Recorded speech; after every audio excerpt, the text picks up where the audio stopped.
Ada mata kuliah yang saya berikan pembelajaran yang penting ini adalah hermeneutik, yaitu metode pemahaman Alkitab atau disingkat dengan MPA atau juga ada PPA, ya PPA, pemahaman ya, pemahaman Alkitab ya, ya gitu ya. Oke. Oke. Oke, sekarang kita coba perhatikan ya. Ini hermeneutik kita barang apa sih ini hermeneutik ini? Ya, mengapa kita penting belajar hermeneutik? Kita pelajari dulu, perhatikan materi di season pertama ini. Mudah-mudahan bisa selesai. Nanti di materi pembelajaran pertama di season pertama ini, yaitu apakah arti dari hermeneutik? Ya, etimologinya, definisinya. Kemudian kedua, apakah pentingnya belajar hermeneutik? Mengapa penting belajar hermeneutik? Itu harus simpan dalam hatimu, dalam pikiranmu. Apa itu hermeneutik? Dan mengapa saya perlu belajar hermeneutik? Apa pentingnya? Apa keperluannya? Gitu ya. Nah, baru dilanjutkan lagi. Nah, siapa yang bisa melakukan penafsiran? Berarti syarat, kualifikasi. Ya, syarat atau kualifikasi yang diperlukan oleh seorang penafsir yang benar. Mengapa banyak penyesatan? Karena ya, tidak memenuhi syarat yang menafsir, ya tidak memenuhi syarat. Jadi harus punya syarat. Syaratnya apa? Ya, syaratnya harus lulus sarjana teologi. Boleh juga itu, tapi banyak juga yang tanpa belajar hermeneutik bisa memahami Alkitab, belajar otodidak, ya. Tapi lebih penting lagi kalau kita belajar, ya. Oke, secara maksudnya secara kelembagaan, ya. Jadi jangan hanya otodidak. Kemudian diperlukan juga alat bantu untuk menafsir. Apa saja alat bantu untuk menafsir? Kita nggak bisa memahami Alkitab, ya alatnya hanya satu. Harus berbagai alat. Seumpamanya seorang di sawah bekerja tidak bisa hanya dengan cangkul, banyak alat-alat yang lainnya. Ya, oke, nanti itu akan dijelaskan. Sekarang, Pak, oke. Nah ini udah diingatkan, jangan lupa ya. Nah, itu ingat ya, jangan lupa. Ya, diingatkan lagi, jangan lupa ya. Ini yang akan kita pelajari. Nah itu dia ya. Oke, baik. Sekarang pengertian dan definisi hermeneutik. Kemudian arti kata atau kata sering disebut dengan etimologi, ya etimologi. Bagi yang sudah saya kirim di grup bisa dibuka ya, saya sudah kirim ya. Ada di sana ini, ya ada di sini, ada di sana. Jadi pikir enggak kalau mau catat silakan, tapi kalau enggak tapi bisa juga ya, tidak karena sudah ada di diktatnya, di diktatnya. Oke, kalau perhatikan saja. Dalam bahasa Ibrani, ya dalam bahasa Ibrani kata hermeneutik itu digunakan kata fatar, fatar, ya. Bukan avatar apa yang apa itu kartun itu kan bukannya fatar, ya. Ya, fatar artinya apa? Fatar itu artinya menafsir, to interpret, ya. Nah, menafsir, ya, ya menafsir. Jadi ingat nggak? Apa itu hermeneutik? Hermeneutik dalam bahasa Ibrani adalah fatar. Fatar itu artinya apa? Menafsir. Ya, menafsir. Ya, oke. Sedangkan kata bendanya adalah apa? Kata benda dari fatar itu adalah pitron. Ya, pitron. Ya, yaitu pitron artinya apa? Tafsiran. Ya, tafsiran. Jadi kalau menafsir dan tafsiran, berarti kalau menafsir dengan tafsiran. Menafsir berarti sedang melakukan penafsiran, tafsiran berarti hasil dari menafsir, kan? Oke. Nah, kata ini secara umum artinya apa? Diumumkan secara umum berarti menafsirkan, menafsirkan misalnya menafsirkan mimpi, ya. Karena apa? Mimpi itu berwujud bisa saja berwujud simbol yang artinya tidak jelas. Kalau dalam Alkitab siapa yang dalam perjanjian lama ya penafsir yang bermimpi lalu dapat menafsirkan mimpi Firaun siapa? Yusuf. Siapa? Yusuf, Pak. Ya, Yusuf ya. Nah, dia seorang penafsir mimpi yang hebat yang luar biasa, tepat sekali dengan apa yang terjadi ya, apa yang akan terjadi disampaikan melalui mimpi, ya melalui mimpi. Tapi tidak semua mimpi sekarang ini bisa ditafsirkan, ya. Seringkali mimpi itu mimpi-mimpi yang hanya bunga-bunga tidur gitu, gak ada artinya, ya. Gitu. Mimpi misalnya apa? Waduh, kok gigi saya copot dan bermimpi. Oh, ada masalah gitu kan. Nah, oh bilang gigi apa namanya? Rambut saya terbakar. Nah itu. Kadang-kadang ada artinya mimpi-mimpi begitu, ya. Atau jangan dihubung-hubungkan dengan yang tidak ada hubungannya dengan yang lain, ya. Itu ya. Jadi itu kalau zaman dulu Tuhan masih menggunakan mimpi, ya. Zaman sekarang mungkin mimpi itu hanya satu, bisa saja ada benar peringatan, bukan lagi untuk suatu penglihatan akan kebenaran yang baru gitu ya, bukan lagi kebenaran yang baru lalu dituliskan lagi, bukan begitu ya. Oke, oke baik. Nah itu, kemudian itu dalam bahasa Ibrani, kita lihat dalam bahasa Yunaninya. Dalam bahasa Yunaninya, kata hermeneutik itu disebut dengan hermeneutikos, ya. Hermeneutikos. Harus benar untuk menyebutnya, jangan sampai nanti salah. Pakai tikos jadi tikus gitu ya. Jangan ya. Oke. Nah, udah beda nanti artinya itu. Hermeneutikos itu berasal dari kata hermeneuo ya. Hermeneuo ya, hermeneuo atau artinya menafsir. Ya, menafsir. Bersama tadi dengan dalam bahasa Ibrani ya. Kata bendanya apa? Hermenia, ya hermenia. Hermenia itu artinya apa? Tafsiran, ya tafsiran. Sama tadi kata bantu pitron, ya pitron, ya dalam bahasa Ibrani-nya tadi kata benda pitron itu tafsiran. Oke. Kemudian perhatikan kata hermenia itu dari kata Hermes. Nama Hermes ini adalah nama dewa, ya salah satu dewa. Ya nama dewa Yunani yang tugasnya membawa berita-berita dari dewa-dewa kepada manusia. Jadi diyakini ada dewa-dewa yang ya apa namanya, ada pesan dari dewa kepada Hermes. Nah, Hermes membawa berita dari dewa-dewa itu.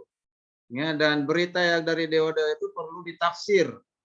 Ya, makanya itu. Jadi kata Hermeni itu dari kata Hermes, nama dari satu dewa Yunani ya.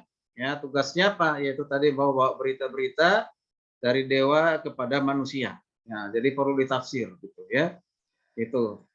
Yaitu kata Ibraninya, bahasa Yunaninya. Kemudian sekarang selain pengertian kata, perlu juga belajar definisinya. Ya, definisi.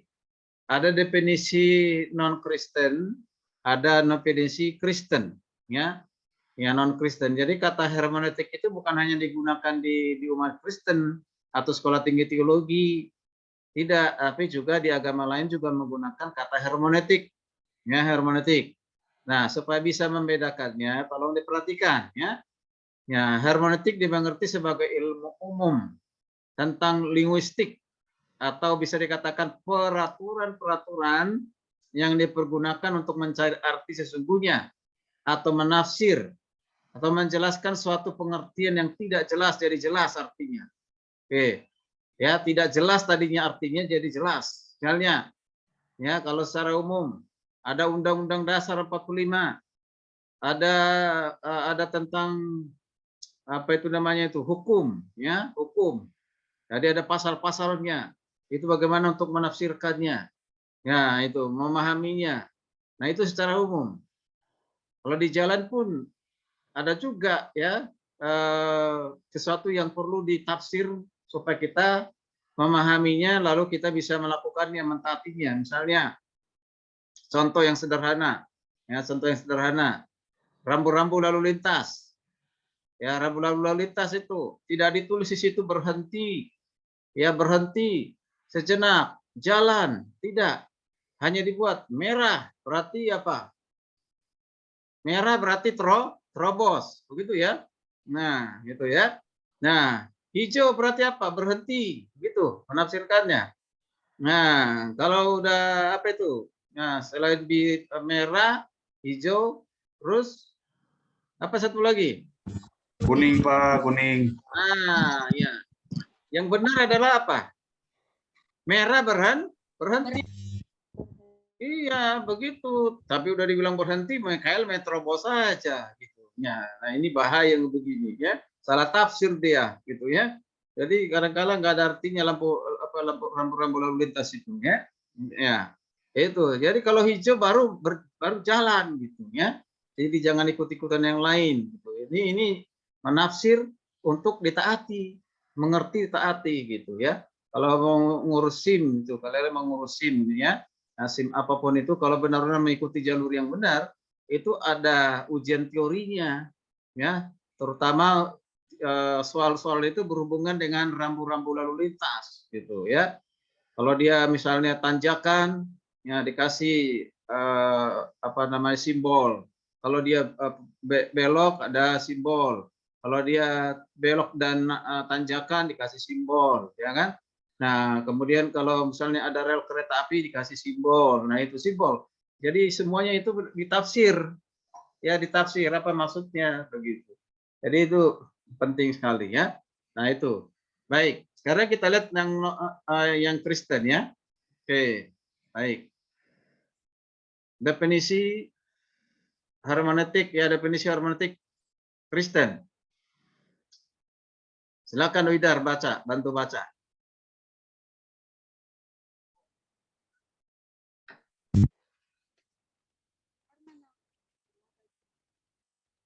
Suaranya kok nggak ada. Apa saya nggak dengar? Nggak ada suaranya.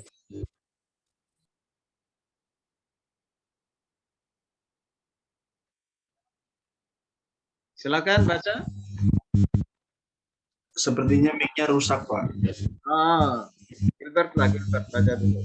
Shalom, Baik. Pak. Udah, ya, udah. Oke. Menurut Kristen, hermeneutik adalah bagian dari ilmu teologi biblika yang dalam perkembangannya memiliki 3 pengertian. Ya, oke. Jadi hermeneutik itu adalah bagian dari ilmu teologi biblika, berarti berbeda ya. Ilmu teologi biblika, berarti ilmu teologi yang alkitabiah ya, dengan memiliki 3 pengertian. Pengertian pertama, ya, baca, lanjut.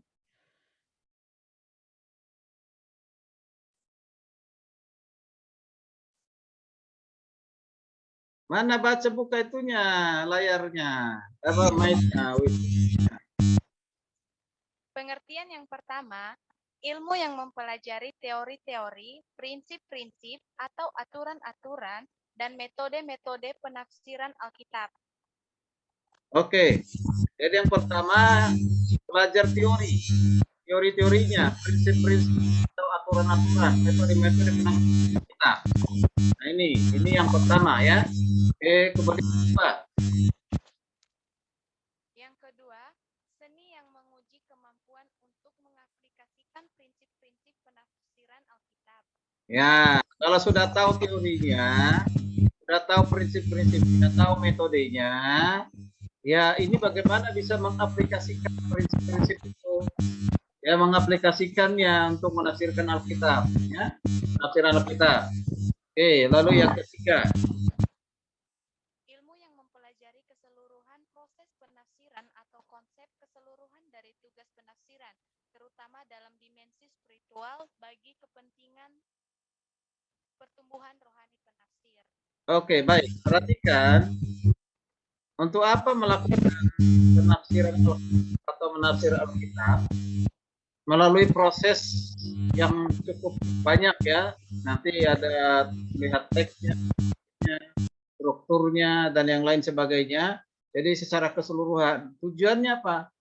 Goal akhirnya itu adalah kepentingan untuk pertumbuhan rohani si penafsir. Ingat ya, jadi kalau kalian belajar hermeneutik, selain syarat untuk memenuhi syarat akademik, memang mata kuliah itu wajib diambil, ya dan nanti dapat nilai, itu betul. Tetapi jauh lebih penting lagi adalah untuk kebutuhan pribadi. Kebutuhan apa itu? Supaya dapat mengalami pertumbuhan rohani. Semakin kita mengerti cara menafsir Alkitab, semakin kita bertumbuh akan kebenaran. Semakin kita bertumbuh akan kebenaran, semakin dewasa di dalam Tuhan. semakin dewasa dalam Tuhan, iman kita pun semakin dikuatkan, begitu, ya. Ya, kan dikatakan apa? Iman timbul dari pendengaran, pendengaran akan firman, itu kan? Ya, jadi iman timbul dari pendengaran, pendengaran akan firman. Makanya pada saat kita menafsir firman berarti kita sedang membiarkan Allah berbicara kepada kita. Kan ada dua komunikasi, ya, vertikal dan horizontal. Vertikal dua, Allah dengan manusia kepada manusia, manusia kepada Allah. Begitu ya. Nah, kalau Allah kepada manusia, itu berarti berbicara tentang firman. Allah berfirman melalui Alkitab. Itu ya. Tapi kalau manusia berbicara kepada Allah berarti itu komunikasi juga, yaitu apa? Doa. Kita berbicara kepada Tuhan melalui doa. Begitu, itu yang vertikalnya. Nah, kalau yang horizontalnya, itu apa? Berarti belajar dari Allah yang vertikal tadi kepada diri sendiri dan dari diri sendiri kepada orang lain. Itu adalah yang horizontalnya. Ya, horizontalnya. Kepada diri sendiri dan kepada sesama. Apa yang kita pahami, kita dengar tentang Allah, mengubah hidup kita, lalu melalui kita bisa Tuhan memakai kita untuk mengubah orang lain. Ya, lewat firman Tuhan yang sudah kita mengerti, yang sudah kita pahami. Begitu ya. Jadi pertumbuhan rohani, ya, pertumbuhan rohani. Jadi jangan belajar Alkitab itu hanya sekedar untuk mendapatkan nilai hermeneutik, tidak, ya. Oke. Ya, hermeneutik itu biasanya dibedakan menjadi dua, ya, menjadi dua. Gilbert, bantu baca. Yang pertama. Baik, Pak. Hermeneutik umum, yaitu prinsip-prinsip penafsir yang digunakan secara umum untuk menafsir segala macam bentuk karya sastra umum. Ya, sampai di situ dulu. Jadi hermeneutik umum. Hermeneutik umum itu adalah prinsip-prinsip penafsir yang digunakan secara umum. Jadi nanti ini yang banyak kita pelajari, ya, banyak kita pelajari. Nah, yang umum berarti semua belajar tentang misalnya perjanjian lama, perjanjian baru, terutama dalam perjanjian baru, karya-karya tulis dari Injil Markus, Injil Matius dan yang lainnya secara umum, ya, itu secara umum, ya. Ya, kemudian yang kedua, silakan. Baik, Pak. Yang kedua itu hermeneutik khusus, yaitu prinsip-prinsip penafsir yang dikembangkan secara khusus sehubung dengan jenis gaya sastra tertentu. Misalnya puisi, perumpamaan, cerita, dan lain sebagainya. Ya, ketika kalian belajar pengantar PL maupun pengantar PB, terutama di pengantar PB, itu ada belajar disebut dengan, ya, yaitu kitab puisi, itu ya. Ada kitab puisi, ada kitab sejarah, itu ya. Ada kitab Injil Sinoptik, ada kitab Injil Yohanes. Nah, di dalam itu ada kitab kalau misalnya puisi, kitab puisi apa? Kitab puisi apa saja kitab puisi? Yang masuk kitab puisi? Ayub, Mazmur, Ayub, Mazmur, terus Pengkhotbah. nah, Amsal, Pengkhotbah. Nah, itu. Nah, kalau untuk itu digunakan penafsiran khusus itu. Ya, penafsiran khusus, bukan umum. Ya. Kemudian ada perumpamaan. Dalam Alkitab itu ada perumpamaan. Yesus sering menggunakan perumpamaan. Yesus sering menggunakan cerita dan yang lain sebagainya. Itu. Jadi itu penafsiran khusus. Nah, di perkuliahan ini itu nanti tidak banyak dipelajari, ya, hanya mengetahui tidak sepenuhnya. Nanti yang paling banyak itu belajarnya prinsip-prinsip secara umum, ya. Ya, bukan yang khusus. Khusus itu biasanya nanti lebih banyak dipelajari di pasca sarjana. Oke. Oke, jadi sudah tadi belajar arti kata hermeneutik dan juga definisi dari hermeneutik. Sekarang kepentingan belajar hermeneutik. Apa pentingnya hermeneutik? Mengapa penting belajar hermeneutik? Kalau kalian belajar hermeneutik, pentingannya apa gitu? Tadi saya katakan jangan kepentingannya supaya memenuhi SKS, supaya dapat nilai. Oke, itu penting secara akademik, tapi jauh lebih itu ini perlu dipelajari, ya. Oke. Jadi harus mempelajari hermeneutik itu karena ada beberapa alasan. Alasan pertama, silakan lanjut baca lagi Rahmat.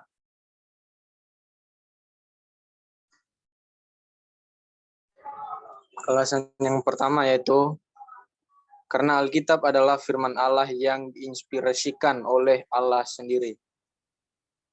Ya, tadi mengapa perlu mempelajari Alkitab? Ini yang pertama utama karena Alkitab itu adalah kita yakini adalah firman Allah. Ya, yang diinspirasikan oleh Allah sendiri. Jadi di biologi kalian sudah belajar. Dikatakan Alkitab adalah sepenuhnya firman Allah, baik perjanjian lama maupun perjanjian baru adalah firman yang diilhamkan oleh Roh Kudus. Ya. Jadi bukan berisi firman Allah. Ya. Jangan sampai kata berisi. Beda, kalau berisi berarti ada yang bukan. Ada yang firman. Memang ada yang mengembangkan pengetahuan pemahaman seperti itu. Alkitab itu berisi firman Allah. Yang firman Allah itu adalah ketika ditemukan kata Allah berfirman. Berfirmanlah Allah. Nah itu baru firman. Kalau yang lain itu bukan firman, itu hanya satu cerita. Nah itu ya. Nah kalau Injil tidak demikian, mengatakan bahwa sepenuhnya adalah firman Allah yang diilhamkan oleh Roh Kudus, baik perjanjian lama, perjanjian baru, dari kitab Kejadian dan kitab Wahyu. Ya, itu adalah firman Allah. Diinspirasikan oleh siapa? Bukan hasil manusia, oleh Allah sendiri. Nah, coba nih. Coba berpikir panjang dulu, lihat. Bagaimana kita bisa mengerti tentang Allah, mengerti tentang Tuhan, mengerti tentang karya-karyanya, dan mengerti tentang diri kita sendiri, siapa kita. Ini semua belajar dari Alkitab. Ini semua belajar dari firman Allah.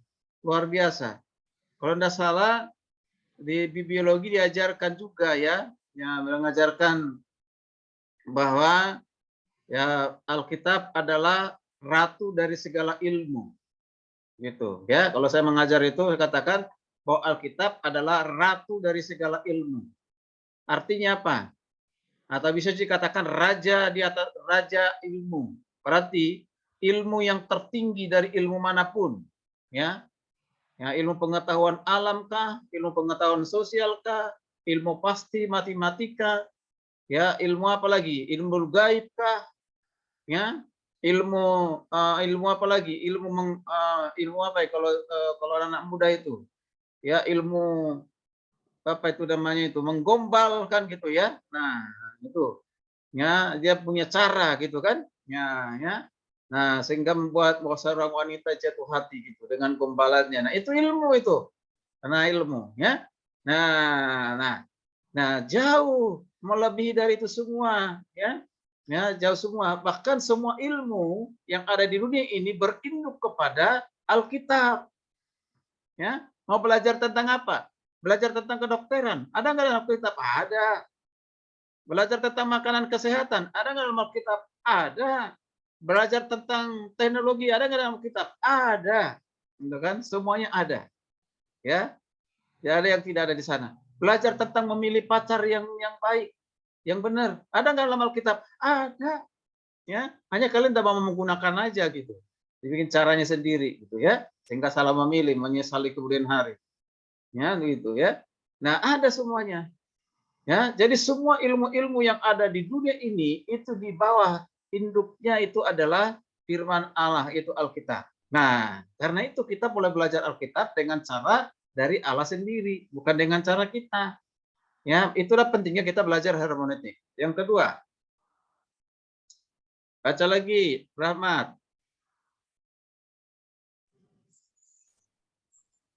Alkitab berisi segala pengetahuan tentang Allah dan hubungan dengan semua karya dan ciptaannya. Ya, mengapa kita belajar pentingnya hermeneutik? Mengapa? Karena Alkitab itu berisi segala pengetahuan tentang Allah. Ingat teologi. Apa arti kata dari teologi? Dari dua kata itu apa? Theos dan logos. Ya, theos dan logos. Ya, theos dan logos. Theos itu artinya Tuhan. Allah, Allah. Logos ilmu. ilmu, uraian, pengetahuan. Kalau didefinisikan berarti ilmu tentang Allah. Allah. Coba kalau sudah ilmu tentang Allah, masih ada ilmu enggak yang lebih tinggi dari Allah? Tidak ada. Ya enggak ada lah. Ada. Makanya kalian ini hebat, bersyukur ya. Kalau di luar sana orang hanya belajar ilmu tentang dunia ini, ya. Ya, ilmu yang ada di dunia ini, tapi kalian belajar tentang Allah, itu hebat tuh, luar biasa. Wow, ya. Dahsyat. Jadi jangan pernah menyesal mengambil keputusan belajar di sekolah tinggi teologi, ya kan? Ya, kalian sedang dipersiapkan untuk mengerti, ya, memiliki pengetahuan tentang Allah. Dan pasti kalau pengetahuan tentang Allah itu pasti ada hubungannya dengan apa? Karyanya, banyak karyanya. Karya penciptaan, karya penyelamatan, dan yang lain sebagainya. Gitu ya. Nah, itu kalian belajar ilmu tingkat tinggi. Wow, luar biasa. Jadi ilmu tingkat tinggi itu adalah ilmu tentang Alkitab. Ya. Kalau dulu orang belajar ilmu tingkat tinggi dipikirnya dengan bersemedi ke mana itu? Ke Gunung Bromo, ya, ke Gunung Kidul, ya, ke gunung-gunung yang lain. Ya, kalau di Sumatera sana di Sipirok kan gitu ya, cari ilmu. Nah, dibilang ilmu tingkat tinggi. Ya, bagaimana supaya memiliki kekebalan tubuh. Ya, sekalipun ya apa namanya diklurit ataupun ditikam tidak mampan dan gitu ya, ilmu tingkat tinggi. Bagaimana bisa mendapatkan wanita dengan mudah tanpa hanya tersenyum. Nah, ada ilmu tingkat tinggi. Ya, itu ada seperti itu. Nah, kuasa gelap semua itu. Ya, kuasa gelap itu tidak ada apa-apanya.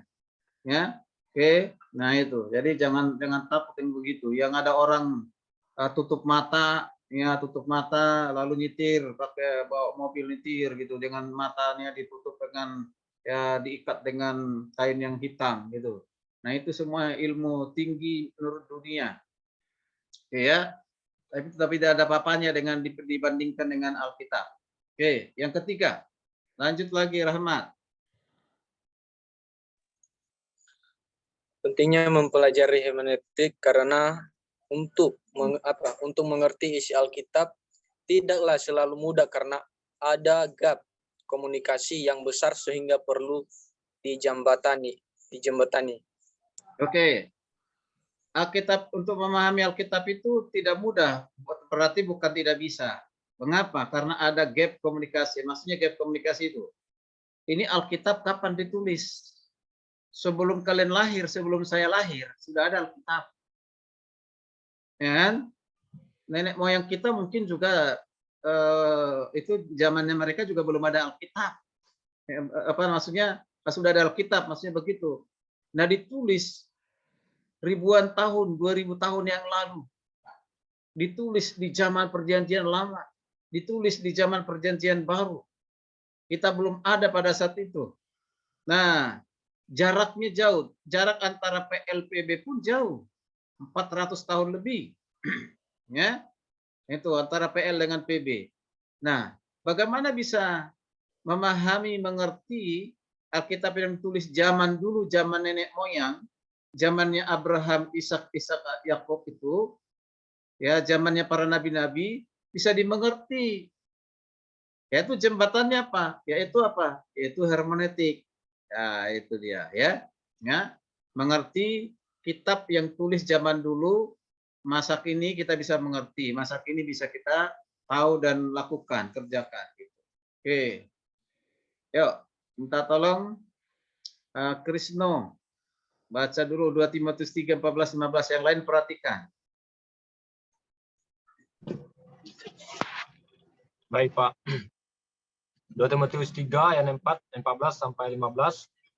Tetapi hendaklah engkau tetap berpegang pada kebenaran yang telah engkau terima dan engkau yakini, dengan selalu mengingat orang yang telah mengajarkannya kepadamu.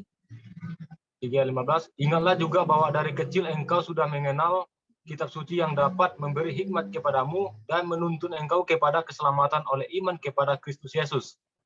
Oke.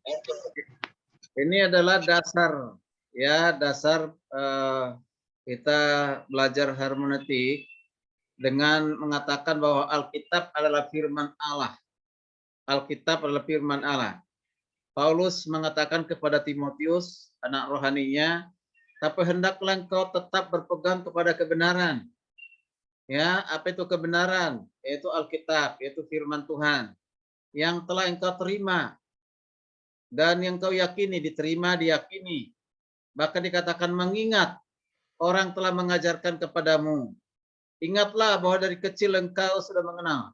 Jadi Timotius itu masih anak-anak, masih anak kecil, dia udah belajar Alkitab. Udah belajar Alkitab dari siapa? Dari nenek moyangnya, dari ibunya, ya. Maka dikatakan sudah mengenal kitab suci, mengenal perjanjian lama, Taurat, ya, karena pada saat itu belum ada perjanjian baru, ya, yang dapat memberikan hikmat kepadamu dan menuntun engkau kepada keselamatan oleh iman kepada Kristus Yesus. Dari yang tidak percaya menjadi percaya. Nanti kita lihat apa nama diagramnya, ya. Oke, coba baca lagi 16-17-nya. Yuk, yang lain perhatikan.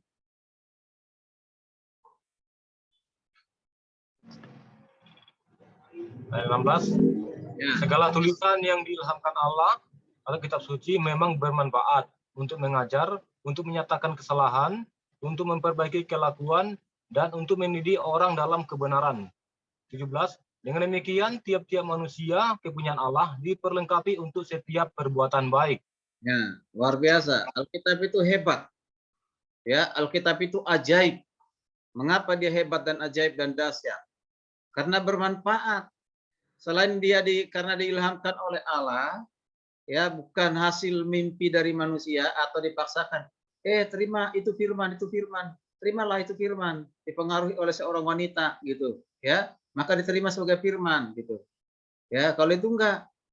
Nah, ya, ada seorang nabi, ya, dia mengaku sebagai nabi, lalu dikatakan bahwa itu adalah firman, terima sebagai firman gitu. Kalau enggak, ini langsung diilhami oleh Allah sendiri. Oke. Nah, manfaatnya apa buat kita buat Alkitab itu? Ya, bermanfaat itu apa? Yaitu apa? Pertama mengatakan mengajar tentang firman Allah yang benar. Ya, menyatakan kesalahan.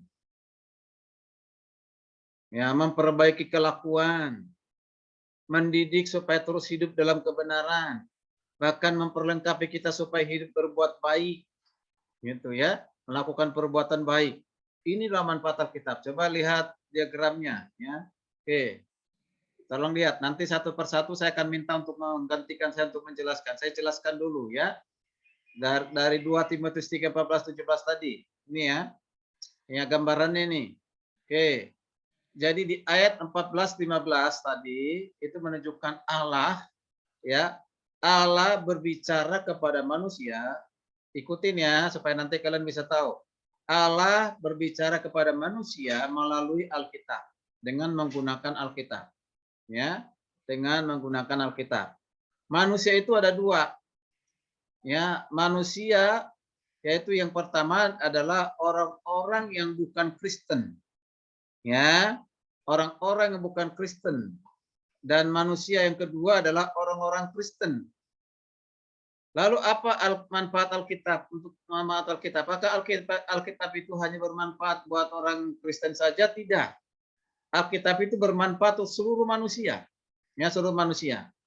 Nah, lalu apa manfaatnya bagi orang yang belum percaya atau non-Kristen? Ini dia. Memberi hikmat.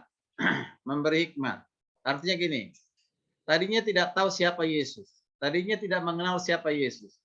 Tapi dengan cara Tuhan dikaruniakan hikmat sehingga dia mengerti siapa Yesus dengan membaca Alkitab, dengan membaca ayat-ayat yang ada dalam Alkitab. Roh Kudus bekerja, diberikan hikmat. Tadinya dia tidak percaya, menjadi percaya. Ya, tadinya dia menolak, tapi setelah mengerti, memahami, dia menerima. Dari yang tidak percaya menjadi percaya dengan hikmat. Itu untuk orang yang tidak percaya. Ya. Kemudian bermanfaat bagi orang Kristen. Apa manfaatnya? Tadi sudah disebutkan ini manfaatnya. Lihat nih orang Kristen nih. Jadi ini tadi udah jelas ya. Tadi untuk orang yang tidak percaya, yaitu menuntun kepada keselamatan. Dari yang tidak percaya menjadi percaya. Oke. Sekarang untuk orang Kristen, yaitu Alkitab ini bermanfaat ya untuk apa? Nah, ini dia, 4. Perhatikan ada 4. Yaitu apa? Yaitu Alkitab itu kita suci bermanfaat untuk mengajar. Ya. Kemudian bermanfaat untuk menyatakan kesalahan, bermanfaat untuk memperbaiki kelakuan, lalu mendidik dalam kebenaran. Dengan 4 hal ini, maka diperlengkapi untuk apa? Setiap perbuatan yang baik. Nah, perbuatan yang baik. Oke, nah ini manfaat Alkitab bagi orang Kristen. Oke, sekali lagi saya buat dengan sederhana supaya kalian bisa nanti saya minta satu persatu ya.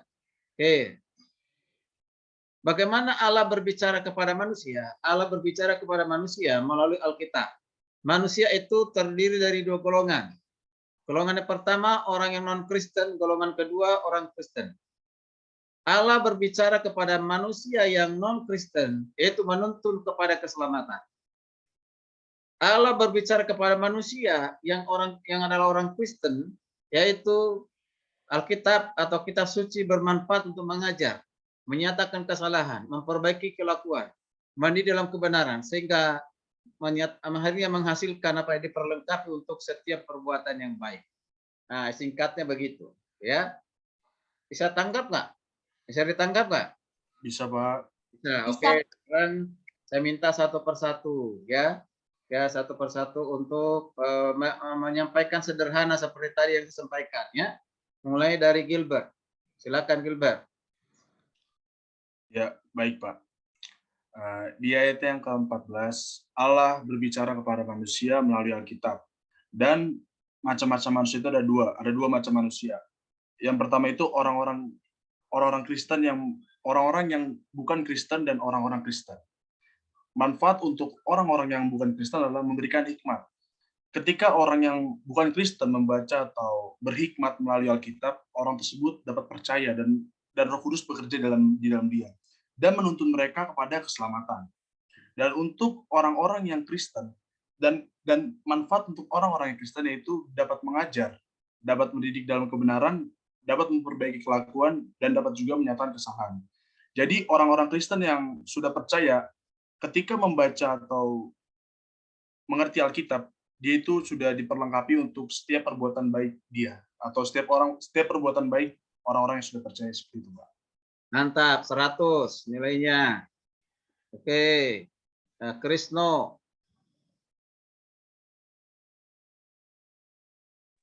Pak. Baik, dasar dari kita 2 Timotius 3 ayat 14 sampai 17. Allah berbicara kepada manusia melalui Alkitab. Nah, di sini Alkitab di sini ada 2 orang. Ada orang yang bukan Kristen, artinya orang-orang yang tidak percaya Yesus, dan kemudian ada orang yang Kristen. Nah, di sini orang yang tidak percaya Kristen, orang yang tidak percaya Yesus, ya Alkitab mengajarkan kepada orang itu untuk bahwa Alkitab itu manusia yang tidak percaya, orang-orang yang tidak percaya kebenaran firman Tuhan boleh membaca Alkitab itu, dan ketika membacanya dia boleh mengerti dan sehingga ia menuntun dia kepada keselamatan. Nah, kemudian orang yang bermanfaat, artinya orang yang percaya, orang-orang Kristen, ya boleh mengajar, ya Alkitab itu boleh menjadi sumber mengajar, yaitu yang dengan cara untuk menyatakan kesalahan, kemudian memperbaiki kelakuan, yang kemudian itu mendidik dalam kebenaran, yang akhirnya diperlengkapi untuk setiap perbuatan baik kita. Oke, baik. Ya, nilainya 90. Oke, baik. Rahmat.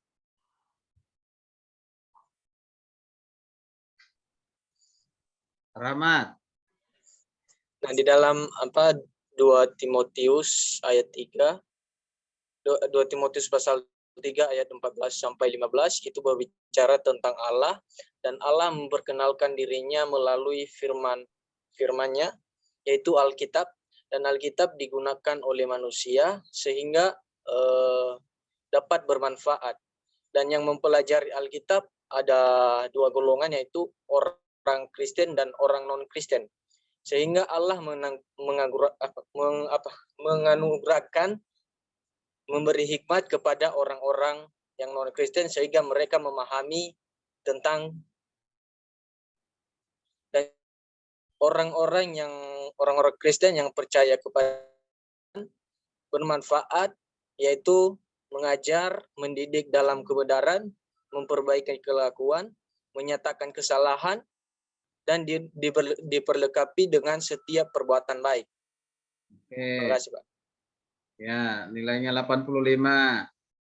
Tari. Ya, Pak. Apa pentingnya hermeneutik? Dalam 2 Timotius pasal 3 ayat 14 sampai 17 mengatakan bahwa dalam ayat 14 sampai 15 Allah berbicara kepada manusia itu melalui firman-nya yaitu Alkitab, dan manusia juga dapat mengenal Allah itu melalui Alkitab. Alkitab sendiri bermanfaat bagi setiap orang, baik itu bagi orang-orang yang bukan Kristen maupun buat orang-orang Kristen.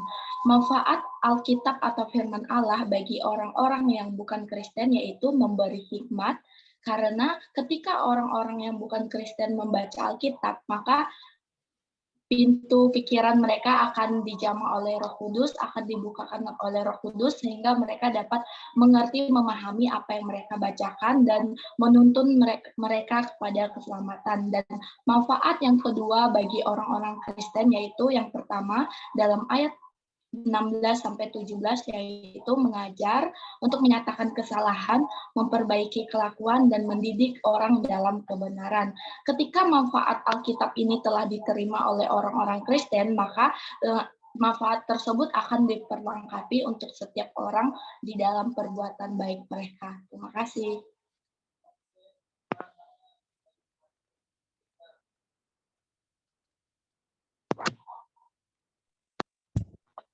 Pak,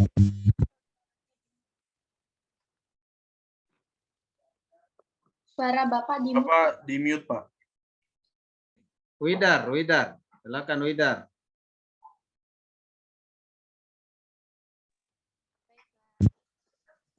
Bagaimana Allah berbicara kepada manusia? Menurut 2 Timotius pasal 3 ayat 14 sampai 15, Allah berkomunikasi kepada manusia melalui Alkitab dan manusia mengenal Allah melalui Alkitab. Ada 2 macam manusia, yaitu orang-orang yang bukan Kristen dan orang-orang Kristen. Manfaat dari Alkitab kepada orang-orang yang bukan Kristen ini yaitu memberikan hikmat. Dengan membaca dan merenungkan firman Tuhan, maka menuntun mereka kepada keselamatan. Sedangkan bagi orang-orang Kristen bermanfaat untuk mengajar, mendidik dalam kebenaran, memperbaiki kelakuan, menyatakan kesalahan, sehingga dengan ini diperlengkapi untuk setiap perbuatan baik. Terima kasih, Pak. Oke, nilainya 100. Oke, Pansari.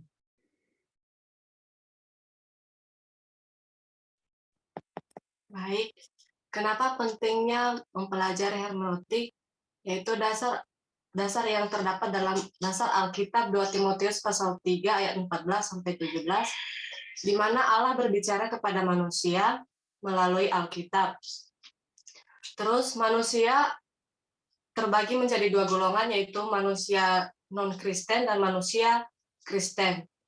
Untuk mempelajari Alkitab,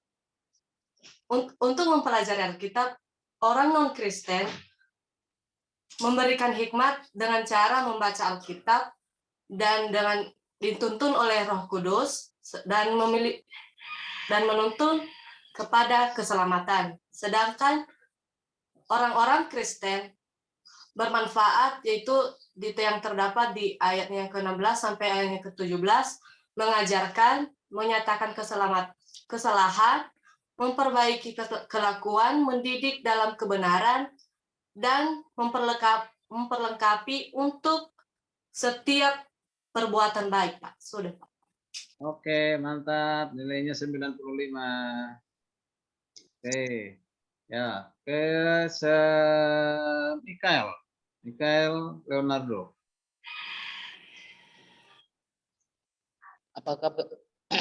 Apakah pentingnya hermeneutik? Dalam 2 Timotius 3 ayat 14 sampai 15, menjelaskan bahwa Allah berbicara kepada manusia itu melalui Alkitab. Nah, ada dua macam manusia, yaitu manusia yang pertama itu orang-orang non-Kristen. Suaranya kok hilang? Mikael, Oleh Roh Kudus, hikmat tersebut menuntun mereka kepada keselamatan. Sedangkan bagi orang-orang Kristen, Alkitab memberikan manfaat, yaitu Alkitab mengajar mereka untuk melakukan segala sesuatu yang berdasarkan firman Tuhan, menyatakan kesalahan-kesalahan mereka, memperbaiki kelakuan orang-orang Kristen tersebut, dan terlebih lagi mendidik dalam kebenaran. Nah, dari 4 manfaat ini, maka setiap orang-orang Kristen tersebut diperlengkapi untuk melakukan setiap perbuatan yang baik. Terima kasih, Pak. Oke, nilainya 95. Oke. Leni, silakan Leni. Baik, Pak. Pentingnya belajar hermeneutik berdasarkan Alkitab 2 Timotius pasal 3 ayat yang ke-14 sampai 17, di mana Allah berbicara kepada manusia itu melalui firman-Nya. Nah, firman itu berlaku untuk semua orang, baik untuk yang non-Kristen dan juga yang Kristen. Untuk yang non-Kristen, firman Tuhan itu bermanfaat untuk mereka diberi hikmat, sehingga melalui Roh Kudus ketika mereka memahami mendengar firman Tuhan, mereka dituntun pada jalan keselamatan untuk mereka diselamatkan. Untuk orang-orang yang Kristen, firman Tuhan itu bermanfaat untuk mengajar dalam perilaku yang baik, menyatakan setiap kesalahan, memperbaiki kelakuan, dan mendidik dalam kebenaran, sehingga dalam 4 manfaat ini membuat orang-orang Kristen diperlengkapi untuk melakukan perbuatan yang baik sehingga menghasilkan buah yang baik. Demikian, Pak. Baik, nilai 100. Oke. Krisna tadi sudah ya? Krisna tadi udah ya? Oke, sudah ya. Oke, Arianti.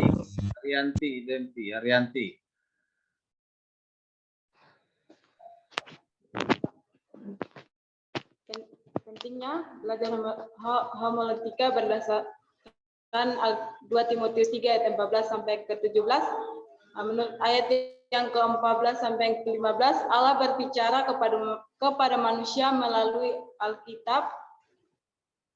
Alkitab dan manusia ini memiliki 2 golongan, yaitu orang-orang yang bukan Kristen dan orang-orang Kristen. Alkitab bermanfaat manfaat Alkitab bagi orang-orang yang bukan Kristen, yaitu untuk memberikan hikmat bagi mereka untuk menuju jalan keselamatan, dan manfaat Alkitab bagi orang-orang Kristen yaitu dalam ayat 16 sampai ayat yang ke-17, yaitu untuk mengajar, menyatakan kesalahan, memperbaiki kelakuan, mendidik dalam kebenaran. Nah, dari keempat hal ini membawa manusia untuk menyatakan untuk memperlengkapi dalam perbuatan baik mereka. Terima kasih. Oke, 95. Terima kasih. Nur Harepa. Ya, Pak. Apakah pentingnya hermeneutik? Di dalam 2 Timotius 3 ayat 14 sampai 17, di situ Allah berfirman kepada manusia melalui Alkitab. Di sini manusia memiliki 2 golongan, yaitu orang-orang yang bukan Kristen dan orang-orang Kristen. Nah, firman Tuhan ini ketika orang-orang bukan Kristen mendengar firman Tuhan, di situ Roh Kudus bekerja dan memberikan hikmat kepada orang-orang yang bukan Kristen dan menuntun mereka kepada keselamatan. Sedangkan untuk orang-orang Kristen, yaitu ketika mereka mendengarkan firman Tuhan, di situ firman Tuhan bermanfaat bagi orang-orang Kristen. Yang pertama, untuk mengajar. Yang kedua, menyatakan kesalahan. Yang ketiga, memperbaiki kelakuan untuk menjadi lebih baik lagi. Yang keempat, mendidik dalam kebenaran. Nah, di situ ketika mereka sudah tahu firman Tuhan, maka firman itu memperlengkapi orang-orang Kristen untuk melakukan setiap perbuatan baik di hadapan Tuhan. Ya, oke, nilainya 95. Oke, makasih. Karena tadi lupa ayatnya ya. Jangan lupa ayatnya ya, ayat 14, 15, 16, 17 ya. Oke, Tince. apakah pentingnya hermeneutik di dalam 2 Timotius 3 ayat 14 sampai 17? Nah, di dalam 14 sampai 15 Allah berbicara kepada manusia itu melalui Alkitab. Di sana manusia terbagi di dalam 2 golongan. Yang pertama orang-orang yang bukan Kristen dan golongan yang kedua itu adalah orang-orang Kristen. Nah, manfaat Alkitab terhadap orang-orang yang bukan Kristen adalah untuk memberikan hikmat sehingga Roh Kudus bekerja di dalam kehidupan mereka dan dapat menuntun mereka kepada keselamatan. Nah, manfaat orang Kristen yaitu untuk mengajar.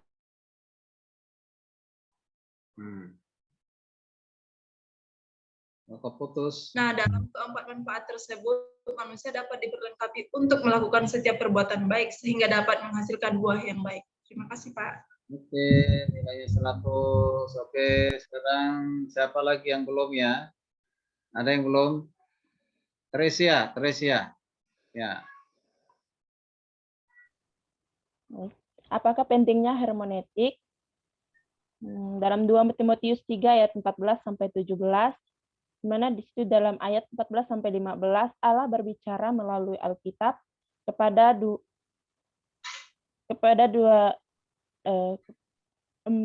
pada manusia yang terbagi menjadi 2, yaitu non-muslim dan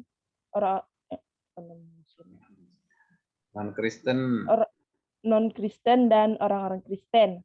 Nah, di sini yang non-Kristen di mana mereka diberi hikmat untuk mendengarkan atau melakukan apa yang mereka telah dengar dari Alkitab, dan di situ mereka akan dituntun kepada keselamatan. Nah, yang orang-orang Kristen di mana mereka mendapatkan manfaat dari Alkitab, di mana di situ yang pertama itu adalah mengajar, menyatakan kesalahan, memperbaiki kelakuan, dan mendidik orang dalam kebenaran. Nah, di situ ketika mereka telah mendapatkan manfaat tersebut, mereka akan diperlengkapi untuk melakukan hal-hal yang baik. Terima kasih. Oke, puji Tuhan. Ya, nilai 95. Puji Tuhan, semuanya bagus-bagus ya. Ya, hanya tadi ada 2 orang saja yang membuat menuntun kepada keselamatan di dalam Yesus Kristus, dari tidak percaya menjadi percaya. Itu jangan lupa. Ini kan ada kata salib di situ ya. Tadi hanya ingat saya tadi ada 2 orang yang menyinggung itu ya. Jadi menuntun kepada keselamatan di dalam Yesus Kristus. Itu kan ada salib ya. Oke, tapi semua rata-rata bagus, puji Tuhan. Berarti kalian mengerti, memahami dengan baik ya. Oke, baik. Kita ambil satu kesimpulan ya. Tadi ini Roh Kudus ya berbicara kepada manusia melalui pekerjaan Roh Kudus lewat menggunakan Alkitab. Jadi memahami firman Tuhan. Ini adalah kita sendiri. Ini adalah Alkitab. Jadi Alkitab tadi sudah saya sampaikan itu melalui Roh Kudus membuat kita mengerti, memahami Alkitab. Ya, Alkitab. Oke. Sekarang masuk kesimpulan. Ya, kesimpulan. Kesimpulan pertama adalah Alkitab dibutuhkan manusia supaya apa? Mereka akan tahu jalan keselamatan. Dari tadi itu ayat 14 ya. Dari yang tidak percaya menjadi percaya, dituntun, diberi hikmat ya, diberi hikmat untuk mengerti siapa Yesus melalui pembacaan Alkitab. Jadi menuntun kepada suatu keselamatan, jalan keselamatan di dalam Yesus Kristus. Lalu yang kedua, Alkitab itu dibutuhkan orang-orang Kristen, ya, orang Kristen. Untuk apa? Untuk apa tadi? Pertumbuhan rohani. Itu tadi, itu ya, mengajar kebenaran, menyatakan kesalahan, berbagai kelakuan, mendidik dalam kebenaran, ya. Ya, mendidik kebenaran. Itu ya, itu pertumbuhan rohani. Lalu kesimpulan ketiga adalah Alkitab dibutuhkan oleh siapa? Hamba-hamba Tuhan. Ya, hamba-hamba Tuhan. Ya, kalian ini adalah calon-calon hamba Tuhan, bahkan hamba Tuhan. Untuk apa? Untuk kehidupan pribadi kita, untuk perubahan hidup kita, dan juga untuk pelayanan supaya dibagikan kepada orang lain. Ya, kita mendapatkan firman, memperoleh firman, mengerti, memahami, lalu kita bagikan kepada orang lain. Oke, itu. Yang berikutnya 2 Timotius 4 ayat 1 sampai 2. Coba kita baca bersama-sama. 2, 3 ya. Bersama-sama. 2, 3 ya. Allah dan Kristus Yesus akan menghakimi orang yang hidup dan yang mati.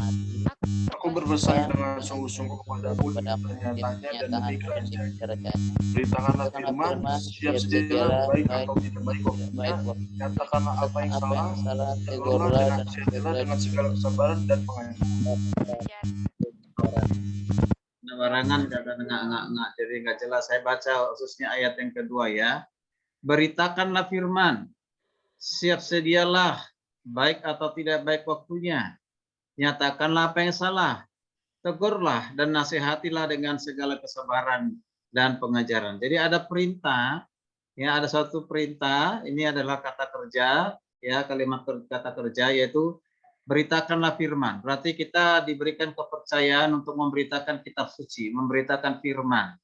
Dengan firman itu orang lain bisa ditegur kesalahannya, dinyatakan kesalahannya, dinasihati. Dan segala kesabaran pengajaran. Oke. Nah itu. Jadi udah jelas itu kesimpulannya. Nah, nanti akan kita lanjutkan minggu depan. Alkitab dibutuhkan oleh hamba-hamba Tuhan. Jadi kita hari ini sampai di sini dulu ya. Dan nanti kita lanjutkan minggu depan hari Senin, mudah-mudahan sudah bisa kita ketemu langsung di kelas ya. Oke, ada pertanyaan? Silakan berikan waktu untuk bertanya. Ada? Kalau tidak ada, kita akhiri dulu dengan menonton satu video ya, keajaiban Alkitab. Oke, satu video kita putar ya.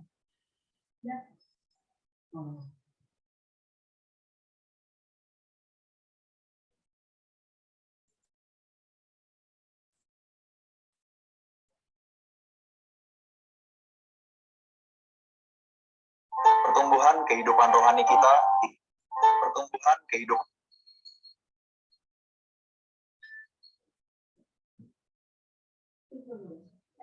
Kamu kasih es dulu, baru kok kasih itu. Oke, tolong diperhatikan ya.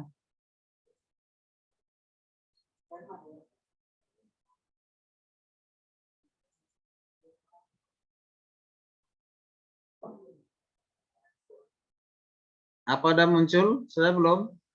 Keajaiban Alkitab? Sudah? Sudah, Pak. Sudah, Pak. Oke. Sudah, Pak. Yuk.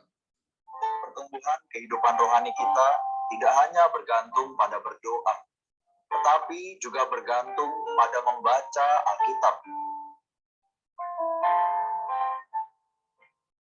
Berdoa sama dengan bernafas. Membaca Alkitab sama dengan makan. Keduanya harus dilakukan setiap hari oleh setiap orang beriman. Mengapa kita harus membaca Alkitab setiap hari? 2 Timotius pasal 3 ayat 16. Dalam bahasa aslinya berkata, segala tulisan yang dihembuskan Allah bermanfaat untuk segala hal. Alkitab bukanlah sembarang buku. Alkitab adalah hembusan Allah. Allah menghembuskan firman wahyunya melalui rohnya ke dalam para penulis Alkitab. Sehingga oleh dorongan Roh Kudus, orang-orang berbicara dari Allah. Isi Alkitab sangat luas dan meliputi segalanya. Dua hal yang terutama ialah kebenaran dan hidup. Yohanes pasal 17 ayat 17 berkata, firman-Mu adalah kebenaran. Kebenaran memberikan wahyu kepada kita tentang semua realitas kebenaran. Seperti realitas kebenaran tentang Allah, tentang manusia, tentang alam semesta, tentang segala perkara pada masa kini, masa yang akan datang, dan bahkan masa kekekalan. Yang terutama ialah realitas kebenaran mengenai Kristus dan gereja, umat pilihannya. Kisah Para Rasul pasal 5 ayat 20 berkata tentang firman hidup. Hidup ini ialah diri Allah sendiri. Sang hidup kekal yang datang, tinggal, dan hidup di dalam kita. Sehingga kita dapat dilahirkan kembali, bertumbuh, diubahkan, dan diserupakan dengan gambar Kristus, agar kita dapat menjadi ekspresi Allah. Jadi, Alkitab Firman Allah ialah firman realitas kebenaran dan firman hidup kekal. Jalan satu-satunya dapatkan realitas kebenaran dan hidup yang kekal adalah membaca Alkitab setiap hari. Mari kita berdoa. Tuhan Yesus, terima kasih untuk Alkitab yang adalah firman Allah. Aku mau membaca firman-Mu setiap hari agar aku memperoleh realitas kebenaran dan hidup kekal. Di dalam nama Tuhan Yesus kami berdoa. Amin. Oke, luar biasa ya. Jadi melalui video tadi kalian dituntun, kita semua dituntun bahwa Alkitab itu adalah firman Allah, ya, adalah kebenaran, ya, yang berbicara tentang segala sesuatu, yang dapat mengubah hati manusia, yang membuat melahirbarukan kita, yang tadinya kita tidak mengerti keselamatan, tidak tahu Yesus, mengerti tentang keselamatan di dalam Yesus Kristus, dan yang lain sebagainya, bahkan mengubah kehidupan kita dari kehidupan yang lama jadi kehidupan yang baru di dalam Kristus Yesus. Itu ajaib. Jadi dua hal, selain kita berdoa, tetapi kita juga harus membaca Alkitab setiap hari. Dengan membaca Alkitab setiap hari berarti kita sedang membiarkan Allah berbicara kepada kita, ya, berbicara kepada kita. Berikan waktu kita untuk terus mulai belajar Alkitab, membaca Alkitab. Baca Alkitab setiap hari. Mengerti atau tidak, baca saja. Nanti dengan belajar hermeneutik, kalian akan tahu, oh ternyata begini caranya belajar Alkitab. Ya, oke, saya akan arahkan, tuntun terus sampai nanti di pertemuan yang kedua. Jika tidak ada pertanyaan, bisa kita akhiri sampai di sini. Ada pertanyaan? Tidak ada? 321, 321, 1321. Tidak ada. Oke, baik. Ya, mungkin nanti kalau di kelas saatnya nanti saya akan bertanya satu persatu, ya. Oke. Baik, cukup sampai di sini dulu. Nanti akan kita lanjutkan Senin depan.